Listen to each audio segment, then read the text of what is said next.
әлі де айтамын. Қай жерге барсам да айта беремін. Алтыбашым қасиет қазақ халқы 8 маусым 2020 жыл Наурызбай аудандық соты. Қазір ішіне қағаз жұтып алды. 3 күн болды, тамақ ішкен жоқ. Бүгінгі жағдай қандай болады? Ешқандай жаңағы прокурорлар іштенкелер қозғамай жатыр. Міне өзінің әділдігі үшін аштық жариялап, міне 3 күн болды, тамақ ішкен жоқ, жанында жатыр. Жап-жас бала менің баламның құры. Мейлі ол қандай адам болсын, адамның баласы. Тамақ іше ғой балам, ертең денсаулығыңа күйік болады. Жүрегім ауырады ананы көрген кезде. Неге ол несін олай істеді? Өйткені тергеушілердің бәрі нағыз қылмыскерлер солар деп айтса болады.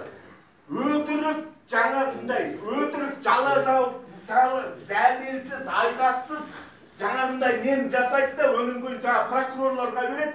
Прокурорлар оны қарамайды, ешқандай нені қарамайды, сөйтіп та сотқа береді, сотта қарамайды. Умысельный деген қандай ойымыз болды. Ешқандай ойы жоқ, іштен кеш жоқ, апарды жөнін көйін Алтыбай Жандостың үй ішіне, туған туысқандарына, назарларыңызға осы жағдайды алуларыңызды сұрайын. Ертең бірдеңке болып, егер кетіп қалатын болса, ішін жарып, шығатын болса, ішінде қағаз бар. Кәдімгі жазып, нетіп алған қағазын кеше, Махамбет деген бауырымыз сөйлеп